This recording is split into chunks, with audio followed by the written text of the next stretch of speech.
आपले विचार मांडणार.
लोकसभा निवडणुकांच्या निकालानंतर आपल्या शिवसेनेचा वर्धापन दिनाच्या निमित्ताने होत असलेला पहिला जाहीर कार्यक्रम हिंदुस्थानचे रक्षण करते आम्हा शिवसैनिकांचे दैवत आदरणीय माननीय सन्माननीय श्रीमान बाळासाहेब ठाकरे यांचा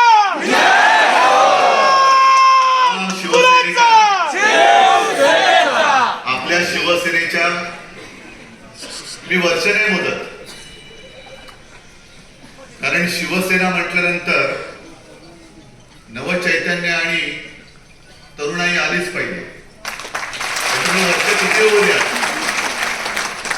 या वर्धापन दिनाच्या मी शुभेच्छा देतोय.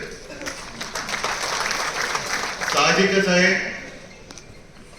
गेल्या आठवड्यात आपली महाविकास आघाडीची एक पत्रकार परिषद झाली. सगळे आपले घटक पक्ष सोबत होते, काँग्रेस होती, राष्ट्रवादी, इतर सर्वच. त्याच वेळेला मी सर्वांना धन्यवाद दिलेच आहे.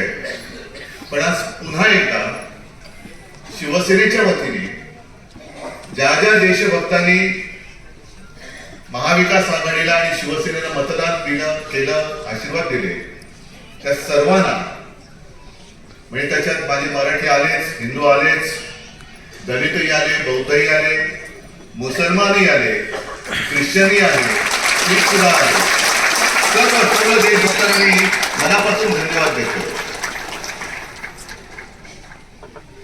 दोन चांगले बॅट्समन आपण पाहिले. ओपी बॅट्समन काढत होता, मधला बॅट्समन तुम्हाला माहिती आहे कसा होता. आणि अनेकदा माझी परिस्थिती ही शेवटचा जो कोण बॉलर असतो तो बॅटिंगला पाठवल्यानंतर कशी होते तशी होते.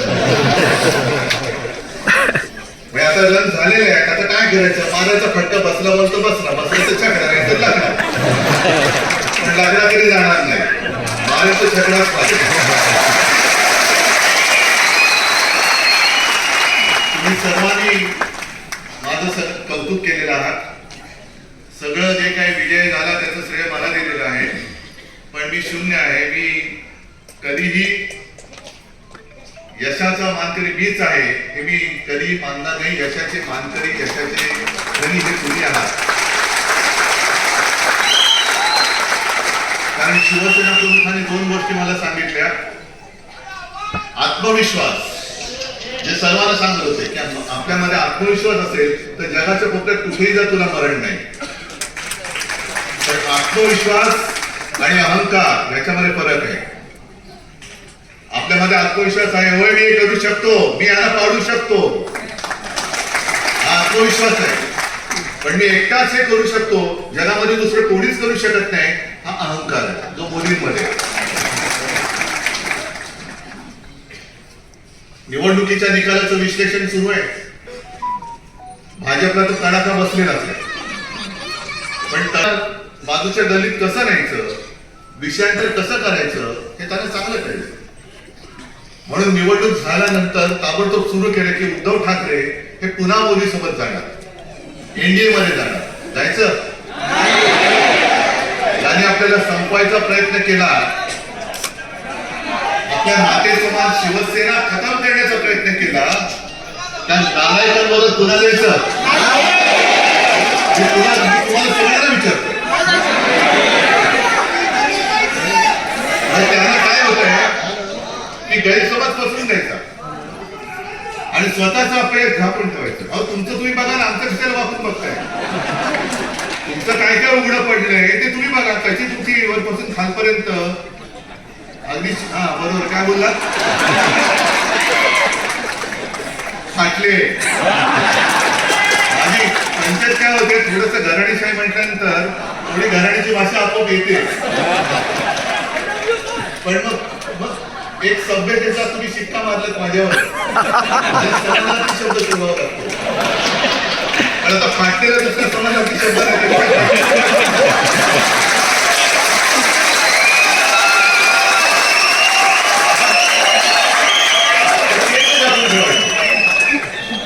उद्धव ठाकरे इंडियेत जाणार. आता मध्ये कोणीतरी काढलं भुजबळ शिवसेनेत जाणार. मला प्रश्न विचारले, म्हणजे तुमच्याशी भुजबळ बोलले नाही, मी भुजबळांशी बोललोय नाही, भुजबळ माझ्याशी बोललोय. कशाला तुम्हाला नसत्या चपाती करायची? या आहेत मंत्री आहेत, त्यांचं ते बघतील ना. प्रत्येक जण आणि समजदार आहे, तो त्यांच्या वाटेने चालू, आम्ही आमच्या वाटेने चाललेलो आहोत. पण तुम्ही जी काय सांगड घालण्याचा प्रयत्न करताय आणि तुमचा अपयश झाकण्याचा प्रयत्न करता, मी आज सगळ्यांचा सत्कार केला, खासदारांचा तर केलाच, पण माझ्या योद्ध्या उमेदवारांचा सुद्धा केला. आणि तो एवढ्यासाठी केला, सांगता येत नाही मध्यावधी निवडणूक लागली तर त्यावेळेला तुम्ही खासदार होणार आहात. सरकार काही चालेल असं मला वाटत आणि चालू नाही असंच माझं मत आहे. सरकार चालेल का, सरकार पडेल का, पडेल का नाही, चालेल का नाही, पडलंच पाहिजे. पुन्हा निवडणुका झाल्याच पाहिजे, आणि नाही तर आम्ही इंडिया आघाडीचं सरकार स्थापन करतो. आणि आपल्यावरती जो आरोप केला जातो, शिवसेनेला हिंदू मतं नाही मिळाली, शिवसेनेला मराठी मतं नाही पडली, शिवसेनेला मुस्लिम मतं पडली. हो पडले, संपूर्ण सर्व देशभक्तांची मतं शिवसेनेला मिळालेली आहे. सर्व देशभक्त, त्याच्यात पुन्हा सांगतो, मुसलमान आले, ख्रिश्चन आले, शीख आले, दलित बौद्ध सगळेच आले. शिवसेनेने उद्धव ठाकरे सोडलं का, तर आपण काँग्रेस सोबत गेलो म्हणून शिवसेनेने हिंदुत्व सोडलं. आणि संजय आता तुम्ही बोलले ते बरोबर, तिथे जे डोमकावळे बसले, आता डोमकावळा म्हटल्यानंतर पुढचे सगळे सोबत आले, पिंडदान वगैरे, त्यांची काळपाव सुरू झालेली.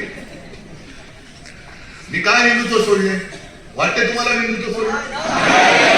पण केवळ आणि केवळ देशभक्त संविधान वाचवण्यासाठी आणि देशाची लोकशाही वाचवण्यासाठी आम्हाला मतं दिली असतील तर आम्ही हिंदुत्व सोडले, आम्ही मुसलमानांच्या बाजूने लागले असं जर भाजप म्हणत असेल तर माझं स्पष्ट आणि ठाम मत आहे की नरेंद्र मोदी आणि भाजपाने सत्तेसाठी हिंदुत्व सोडलेलं आहे. हा माझा स्पष्ट आणि ठाम आरोप आहे. तुम्ही म्हणाले कसं, तुम्ही 2014 सालचा एनडीएचा फोटो बघा, 2019चा एनडीएचा फोटो बघा, कोण कोण होते त्याच्यामध्ये हिंदुत्ववादी. आणि आज जे त्यांच्या सोबत बसले चंद्राबाबू नायडू आणि नितीश कुमार, हे काय हिंदुत्ववादी? चंद्राबाबू नायडू आणि नितीश कुमार यांनी जो त्यांच्या निवडणुकांमध्ये त्यांच्या राज्यात जो जाहीरनामा दिलेला आहे, नरेंद्र मोदींना मी आव्हान देतोय की मोदीजी तुम्ही चंद्राबाबू नायडूंचा जाहीरनामा पूर्ण करणार म्हणून त्या आंध्रात जाऊन सांगा. काय त्या जाहीरनाम्यामध्ये चंद्राबाबूंनी तिथल्या मुस्लिम समाजाला काही वचनं दिली नाही. नितीश कुमारनी बिहारमध्ये काही तिथल्या मुस्लिम समाजाला काही आश्वासनं दिलेली नाहीये. त्यामुळे तुमच्याच टोप्या घातलेले फोटो कितीतरी आहेत ना, पण आमच्याकडे चोरीमारी नाहीये. कारण या मुस्लिम समाजाला माहिती आहे की शिवसेना वार करेल तो समोरून करेल, यांच्यासारखा पाठिंबा करेल.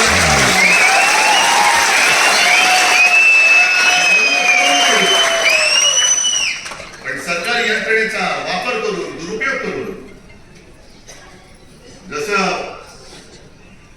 आता काल संजय टुरिस्ट ऑलरेडी लिहिलाय, मध्ये आपले मिंदे बोलले होते की काही संस्थांनी, स्वयंसेवी संस्था आहेत ना, त्याच्यात विश्वमत चौधरी आहेत, असीम सरोदे आहेत, निखिल वागणे आहेत, अनेक युट्यूबर्स आहेत. त्यांनी लोकशाही वाचवण्यासाठी आणि संविधान वाचवण्यासाठी इंडिया आघाडी आणि महाविकास आघाडीला पाठिंबा दिला. त्यांना तुला मी खास धन्यवाद देतो. आणि हेमंत देसाई आहे, रवीश कुमार आहे, कितीतरी अशी मोठी यादी आहे, ध्रुव राठी आहे,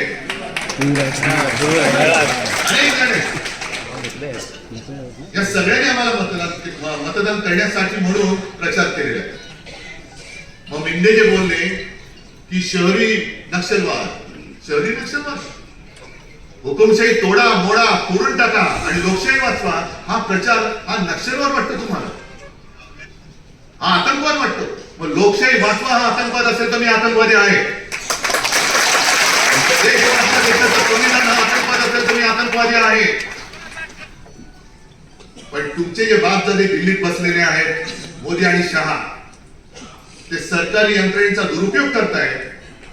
आमच्या कार्यकर्त्यांच्या घरी तुम्ही ED, income tax, CBI, police पाठवता. एक गद्दार जो अमोल तुझ्या इकडे ज्यांनी विजय ठाकला, तो स्वतः निर्लज्जपणाने सांगतोय की काय करू, माझ्यासमोर मार्गच नव्हता, एक तर तुरुंगात जा नाही तर आमच्याकडे या. भ्रष्ट माणूस दाट्या करून तुरुंगाची भीती दाखवून तुम्ही पक्षामध्ये घेता, सरकार पाडता, पैशाचा लालूच दाखवता. हा तुमचा नक्षलवाद नाही तर दुसरं काय आहे? हा तुमचा जो काय सरकारी, हा शासकीय नक्षलवाद आहे का? हा नक्षलवादच आहे. सत्तेचा दुरुपयोग करणं, विरोधी पक्ष तोडून टाकायचे, फोडून टाकायचे, चांगली सरकार चांगली पाडून टाकायची आणि स्वतःच्या पक्षात घेऊन त्यांना मंत्रिपद द्यायची, हा शहरी नक्षलवादापेक्षाही भयानक, हा लोकशाहीची हत्या करणारा हा नक्षलवाद आहे. नक्षलवादी तुम्ही आहात. आमच्यावरती जेव्हा तुम्ही बोटं दाखवता तेव्हा तुमचं कर्तृत्व जे आहे ते काही लोकांनी बघितलं नाही याच्यातला भाग नाही. जनतेने सगळं बघितलेलं आहे, म्हणून एवढं सगळं केल्यानंतर सुद्धा जनतेने आम्हाला मतदान केलेलं आहे. आणि मी मिंद्याला सांगतोय, भाजपला सांगतोय, जे भास्करराव तुम्ही आणि संजय राऊत तुम्ही बोलणार, मी आज त्यांना पुन्हा एक आव्हान देतोय, जर तुम्ही षंढ नसाल तर शिवसेना प्रमुखांचा फोटो न लावता, माझ्या शिवसेनेचं नाव न लावता,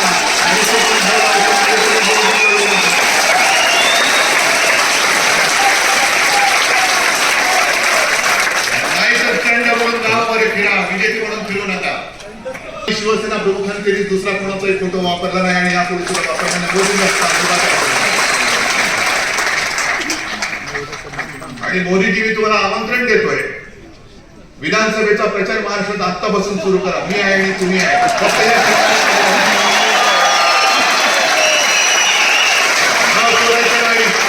वडील चोरायचे नाही, धनुष्यबाण चोरायचं नाही, धनुष्यबाण बाजूला ठेवा, नवी निशाणी घ्या, बिंद्याच्या वडिलांचा फोटो लावा.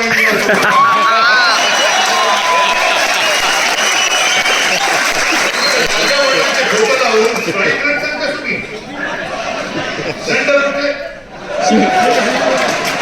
त्याच्याकडनं आपल्या राज्याचं काय भविष्य होणार. पण एक गोष्ट बरी झाली, या निवडणुकीमध्ये आपले कोण आणि परके कोण, मित्र कोण आणि शत्रू कोण हे स्पष्ट झाले. काही जणांनी केवळ उद्धव ठाकरे नको म्हणून त्यांना बिन शर्ट पाठिंबा दिला.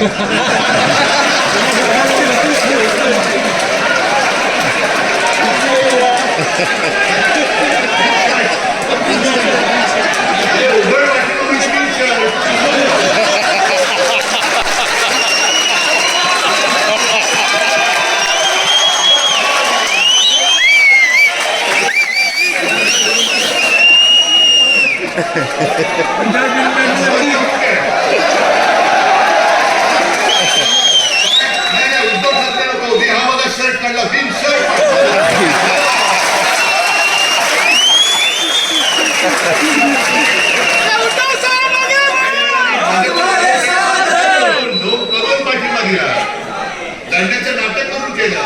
अरे आम्ही नाट्य करणारी माणसं नाही, नाटक ही सुद्धा कला आहे आणि ती कला बऱ्याच अंशी मोदीला जमते, आम्हाला जमत नाही, आम्हाला नाही जमत. पण माझी तर अशी इच्छा होती की आपल्या महाराष्ट्रातली निवडणूक ही 5 टप्प्यात नाही, आणखी 10 टप्प्यात व्हायला पाहिजे. रोज यांची साहित्य काढली असती.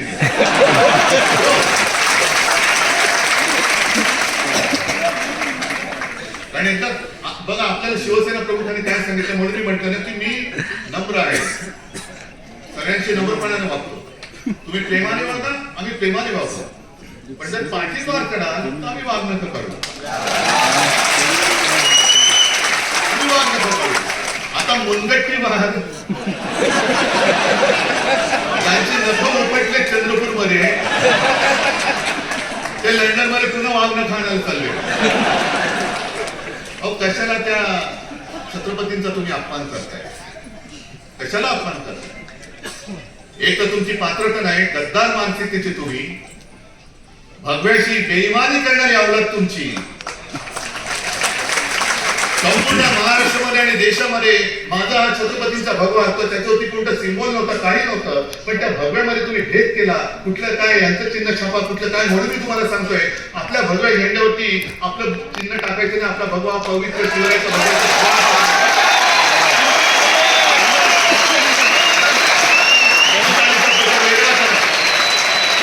मशालीचा प्रचार वेगळा करा. मशाली आपली दंडकची मशाल आहेच, पण छत्रपतींच्या भव्याला कलंक त्यांनी लावण्याचा जो प्रयत्न केलेला आहे त्याला आपल्याला गाळायचंय. म्हणून छत्रपतींच्या भव्याला आपली मशाल किंवा दुसरं कोणते चिन्ह टाकू नका. आपला शिवसेनेचा भगवा भगवाच असला पाहिजे.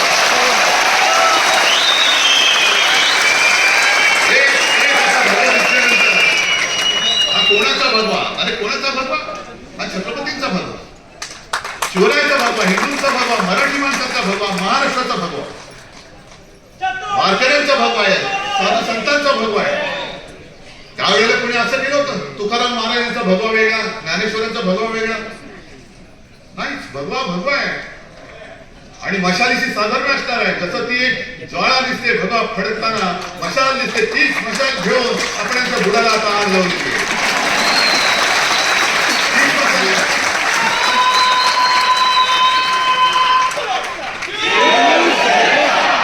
आता नवीन त्यांनी प्रभारी नेमलेत महाराष्ट्रामध्ये. कोण? भूपेंद्र यादव आणि काय यांचा इतिहास? म्हणजे मंत्री म्हणून नालायक ठरले, अपघात मंत्री. काय कोण? वैष्णव, अश्विनी वैष्णव मंत्री म्हणून नालायक ठरले. बरं झालं त्यांनी महाराष्ट्राचा कारभार बघायला त्यांच्याकडे दिले, कारण महाराष्ट्रामध्ये सुद्धा आता आणखी मोठा त्यांचा एवढा खालसा वाढा. भूपेंद्र यादव सुद्धा पाठीकडे पडले, कारभार म्हणून शून्य. जर तुम्ही देशाच्या मंत्र्यांना पक्षाचं काम देणार असाल तर देशाचं काम करणार कोण? आणि असे मंत्री तुम्ही तुमच्या पक्षाच्या कामाला जुंपले तर रेल्वेचे अपघात होणार तर आणखीन काय होणार? म्हणजे सरकार कोणासाठी आहे? कोण चालवते सरकार? इथे जे आमचे बसले तुम्ही त्यांना काय म्हणाला? बरोबर बोलला. ते पुन्हा येईन म्हणणारे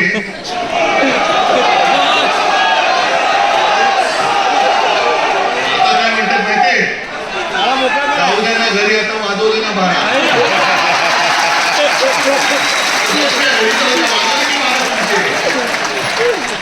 हे 12 वाजले तर जाऊ द्या, तर नाही 12 बज गए और सत्यानाश करो.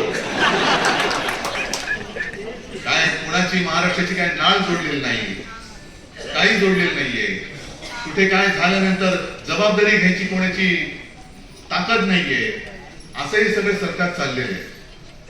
त्याच्यामध्ये आणखीन आता विधान परिषदेच्या निवडणूक आले. एक पदवीधर शिक्षक, मुंबईचे दोन्ही आपण लढतो, मला दोन्हीचे दोन्ही विजय पाहिजे. नाशिक शिक्षक लढतोय, मला नाशिक शिक्षक सुद्धा यावेळेला जिंकून पाहिजे. आता लढाई सुरू झालेली आहे. आता थांबायचं नाही. आता शेवटचा विजय मिळेपर्यंत थांबता येणार नाही आपल्याला. पण त्याच बरोबरीने आणखी 11 विधान परिषदेच्या जागांची निवडणुकीची घोषणा झाली. 11 ज्या आमदारांच्या मतांवरती निवडून गेले. मला सुप्रीम कोर्टाला एक विनंती करायची की किती तुम्ही अंत बघणार आहात? अपात्रतेचा निर्णय जो शिवसेनेच्या बाबतीत तुम्ही थोडं ठेवलेला आहे, राष्ट्रवादीच्या बाबतीत ठेवलेला आहे, ते 40-40 आमदार जर अपात्र झाले तर ही निवडणूक होऊ शकेल का? आणि यांच्या अपात्रतेबद्दल टांगती तलवार असताना ही निवडणूक होऊ कशी शकते? आता हे काय सांगतील, निवडणूक प्रक्रिया सुरू झाली. प्रक्रिया सुरू केलीच कशी? झालीच कशी? अपात्र आमदार, गद्दार आमदार हे मतदान करू कसे शकतात? न्याय मिळाला पाहिजे, बरोबर आहे, पण न्यायाला जर का विलंब लागत असेल तर मी मागे सुद्धा बोललो होतो, शिवाजी पार्क वरती बोललो होतो, अरे रुग्णामध्ये जोपर्यंत जीव आहे तोपर्यंत त्याला औषध द्या, श्वास सोडल्यानंतर ऑक्सिजन घेऊन धावत धावत आला, शेवटी न्याय मिळाला. अरे मिळा तो काय करायचं? त्याच्या कबरीवर व्हायचंय तुमचा काय करायचं? काय ही लढाई ही केवळ कोणाची वैयक्तिक लढाई नाहीये, ही लढाई ही लोकशाहीची लढाई आहे, संविधानाची लढाई आहे. अरे एक लढाई आम्ही जनतेच्या न्यायालयामध्ये जिंकलेलो आहोत, पण सर्वोच्च न्यायालयाकडे आता आमची एक प्रार्थना आहे, अपेक्षा आहे की तुम्ही ही लोकशाही इकडे खतम करायला निघालेले आहे. जनतेने जाग दाखवलेली आहे, तुम्ही तुमची जाग दाखवणार आहात की नाही? तर प्रत्येक वेळेला तारीख पे तारीख सनी देऊन बसलो. किती काळ बघायचंय? आणि ह्या सगळ्या गोष्टी बघितल्यानंतर म्हणून मी जे म्हटलं की सरकार पडलंच पाहिजे, कारण आपल्यावरती जे आरोप करायचे की शिवसेना, काँग्रेस आणि राष्ट्रवादी ही नैसर्गिक युती नाहीये. म्हणजे काय झालंय? नैसर्गिक आणि अनैसर्गिक म्हणजे काय नेमकं? देवेंद्रजी तुम्ही सांगता का आम्हाला? तुम्ही जे काय आता तिकडे सगळं करून ठेवलेले आहेत कांगडं, ते तुम्ही मला नागपूरच्या अधिवेशनामध्ये सांगितलं होतं, काय ते काट्याच्या आणीवर बसली 3 गावे, बरोबर ना? 2 ओसाड 1 बसेल ना. आता ऐका, तुम्ही तुमचं रेकॉर्ड केलेलं असेल ते स्वतःला लावून ऐका, तुमचं एक तरी गाव बसले का? बरं, पंतप्रधानांनी दत्तक गाव योजनेत तरी तुमचं गाव बसलंय का? गाव दत्तक घेऊन सुद्धा तुमची गावं बसत नाहीये.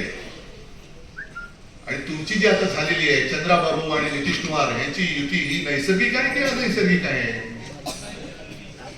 कारण नितीश कुमार म्हणाले होते की आम्हाला, जसं मी म्हणतो की मला भाजपा मुक्त राम पाहिजे, तुम्हाला मिळाला, तसं नितीश कुमार बोलले होते की संघ मुक्त भारत. तो नितीश कुमार तुम्ही त्याचं मानाचं पान ताट सगळं वाढवून तुम्ही त्याच्या बाजूला बसलाय तुम्ही. दुसऱ्या बाजूला चंद्राबाबू नायडू, ज्या चंद्राबाबूला मोदी म्हणाले ते युटन बाबू, आणि चंद्राबाबू मोदींना म्हणाले ते हे तर अतिरेकी आहे. मग मी चंद्राबाबू मोदींना अतिरेकी बोलले होते, पण तुमचा नक्षल काय शहरी नक्षलवाद नेमका आहे कुठे? हे हिंदुत्ववादी आहेत का? ते मांझी बोलले होते की राम आणि कृष्ण हे काल्पनिक आहे.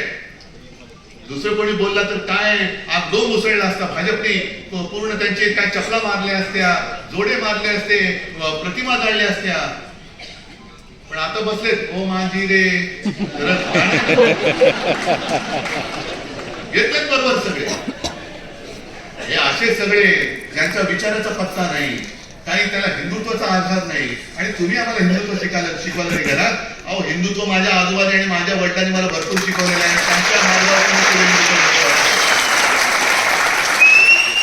त्यांच्या मार्गावर तुम्ही हिंदुत्व घेऊन जाते. तुमचं बुरसटलेलं हिंदुत्व मला मान्य नाही.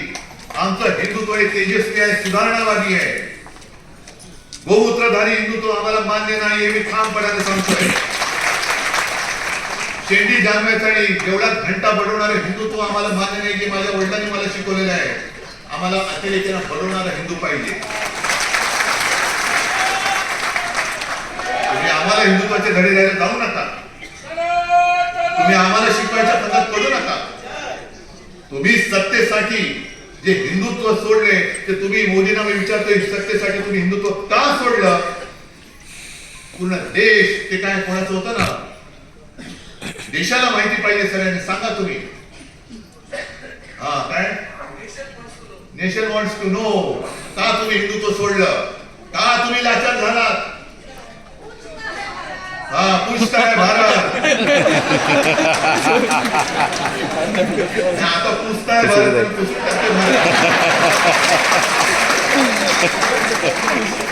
पुसून टाकतोय. तुमच्या निवडणुकीमध्ये यांचं नामोनिशाण नाही शिल्लक होती. जे नड्डा निघाले होते आपल्याला नड्डायला,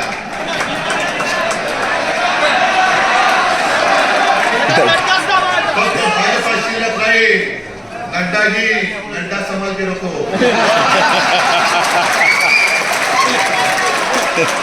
या देशात शिवसेना संपवण्याच्या मारण्याचे प्रयत्न प्रत्येक वेळेला झाले, शिवसेना त्यांना पुरून उरलेली आहे. त्याच्यामध्ये भारतीय जनता पक्षाला सांगतोय, जे मगाशी थोडंसं राहिलं, शिवसेना प्रमुखांनी जे मला सांगितलं की आत्मविश्वास आणि अहंकार यातला फरक लक्षात ठेव. आणि म्हणून मी एक जुनी आठवण, आदित्य तेव्हा शाळेमध्ये होता आणि शेतकऱ्यांचं आंदोलन आपलं चाललं होतं, नेता की जाता. तेव्हा आपण सगळे विनायक वगैरे सगळे नेते आपण नागपूरच्या सभेत होतो. आपण घरी मातोश्रीमध्ये ठरवलं, विनायक राऊत सगळे आले होते. मी म्हटलं आपण पूर्व विदर्भापासून सुरू करूया, नागपूर. ठीक आहे, कुठून करायचं म्हटलं, मला काय माहित, कारण तेव्हा मी काही सभा वगैरे घेत नव्हतो. म्हणजे नागपूरचं जे मोठं मैदान असेल ते बघा. मग नागपूरचं मोठं मैदान म्हणजे कस्तुरचंद पार्क. चालेल का? चालेल. जाहीर झालं. आदल्या रात्री आम्ही गेलो तिकडे, मी आदित्य रश्मी आम्ही मैदान बघायला गेलो. तेव्हा कोणतरी म्हटलं, मैदान बघितलं तुम्ही, आधी बघितलं नव्हतं का मैदान? म्हटलं काय झालं? थोडं जरा जास्तच मोठं वाटतंय. दुसऱ्या दिवशी सकाळपासून तिकडे रीग लागली. आदित्य जाऊन खिडकीत बघायचा आणि मला येऊन सांगायचा, बाबा आजची तुझी सभा सॉलिड होणार आहे. मी त्याला सांगितलं, लक्षात ठेव आदित्य, ही माझी सभा नाही, तुझ्या आजोबांची सभा आहे. सभा प्रचंड झाली, म्हणजे ओसंडून वाहत होतं कस्तुरचंद पार्क. आणि त्या पार्कात कोणी सभा घ्यायची हिंमत करत नव्हतं, हे मला नंतर कळलं. एक आपल्या शिवसेना प्रमुखांनी घेतली होती, अटलजींची सभा आणि इंदिराजींनी घेतली होती असं म्हणतात. त्याच्यानंतर चौथा कोणी तोपर्यंत सभा घेणारा नव्हता. मला काय, मी घेतली सभा, ओसंडून वाहिलं. संध्याकाळी घरी आलो, शिवसेना प्रमुखांनी मला विचारलं, काय रे कशी झाली सभा? मी त्यांना सांगितलं आणि म्हटलं की आदित्य मला म्हणाला की खिडकीत बघून, कारण तो जेव्हा जेव्हा खिडकीत बघायचा तेव्हा ट्रक, रिक्षा, टेम्पो, म्हणजे मोदी म्हणाले ट्रक टेम्पो तसे नाही, लोकांनी भरभरून चालले, झेंडे घेऊन चालले, शिवसेना जिंदाबाद घोषणा देत चालले. तर मी बाळासाहेबांना सांगितलं की मी आदित्यला सांगितलं, आदित्य मला म्हणाला बाबाची तुझी सभा सॉलिड होणार आहे. तर मी त्याला सांगितलं की आदित्य माझी सभा नाही, तुझ्या आजोबांची सभा आहे. बाळासाहेबांनी मला थांबवलं, मला म्हणाले माझी सभा नाही, तुझ्या आजोबांची सभा आहे.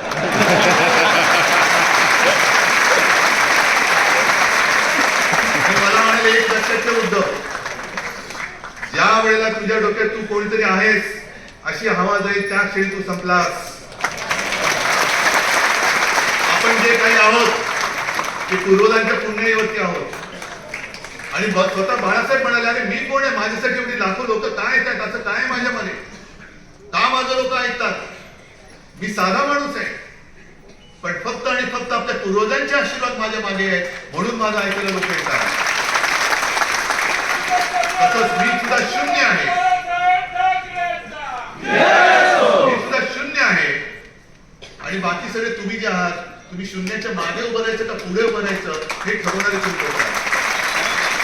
शून्याच्या मागे उभं राहिलं तर काय किंमत असते आणि पुढे उभं राहिलं तर काय किंमत असते. मी लढतो ते तुमच्या हिमतीवरती आणि तुमच्या भरोश्यावरती लढतो. मी लढतो की मी माझ्या महाराष्ट्रासाठी लढतो. मी लढतो ते आपल्या मुंबईसाठी लढतो. आणि मी लढतो तो देशभक्तांच्या न्याय हक्कासाठी लढतो. ही लढाई, ठीक आहे, काही योद्धे आपले पराभूत झाले, पण लक्षात ठेवा या कठीण प्रसंगामध्ये आपण जगाला एक दाखवून दिलेलं आहे, भाजप सुद्धा अजिंक्य नाही, मोदी सुद्धा अजिंक्य नाही, मोदींचे पाय सुद्धा मातीचेच आहेत, हे आपण सिद्ध करून दाखवलेलं आहे. जेव्हा इतिहास लिहिला जाईल तेव्हा ओमराजे तुझं एक वाक्य मी सांगतोय. ओमराजे एक चांगलं वाक्य बोलला होता. ओमराजेने सभेत विचारलं होतं, खंडोजी खोपडे, सूर्याजी पिसाळ ही नावं घेतल्यावर आपण काय म्हणतो? किती वर्ष झाली त्यांना? अजूनही त्यांच्या कपाळावरचा गद्दारीचा ठसा पुसू शकले नाही.